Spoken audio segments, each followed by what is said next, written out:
talk about a few practical things that we can do to walk in faith. One of the things I've been trying to get across to you is that one of the signs or fingerprints of the devil is oxymorons. They remember what the Lord said? He said, "You call good evil and evil good." That's what they do. They contradict themselves. They'll say salvation is by grace and that not of yourselves, and then they'll tell you that it's hard work to be a Christian, right? And then he will tell you that you don't have to do anything. You just got to let God flow through you. But he starts the video off with, "Here's some practical things for you to do." So that faith can work through whatever. And just remember, our motto, you know, motto chapter is Isaiah 59. And our model verse for us that just kind of sets it right is Galatians 2:20. The whole idea that we are the body of Christ and we have the mind of Christ. And, the habit of Eve is her habit is to bring the knowledge of good and evil to Adam, right? And now that the second Adam is on the earth, and that sin and the law was nailed to the cross with Christ 2,000 years ago, now Eve is all over the earth. Her children are all over the earth, and she brings the knowledge of good and evil to the second Adam to kill him as well. So this individual, he traded the natural function of the man who came from God, that's Christ, for the function of the one who came from the devil, for the devil sinned first. He doesn't believe that he doesn't reckon himself crucified with Christ.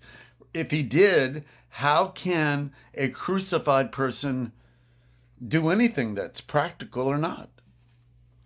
He worships and serves himself, the God of his own understanding. And the proof of it is the oxymoron plus. If it's Christ, he's telling Christ, he's teaching Christ. He's bringing his fruit of his knowledge to Christ, thinking that Christ would not be able to make it were it not for him sharing his bit of bullshit for the day for us to help us grow in our faith, because God is not capable of doing it himself in us. He contradicts himself. He calls evil good and good evil, up, down, down, up. His down, up is down and down is up. His mouth has become the planet Uranus, and his face is full of shit. And he can't, when he goes to the mirror, he cannot see. He sees without seeing and he hears without hearing. He cannot see the shit all over his face. And now he comes on this platform to the entire world to tell them that they've got shit on their faces, how to get that shit off of their face, and he's got shit on his face while he does it. And he says, while he does it, he says that Jesus cleaned the shit off of his face, and that they too can have the shit cleaned off their face if they would just follow Jesus and give Jesus their life. The problem is, this man has not died.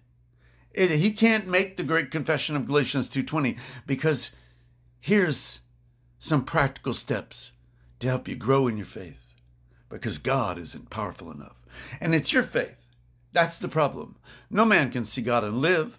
How can a dead man have faith? Right? It's no longer us who live, but Christ who lives in us. The penalty for sin is death, sir.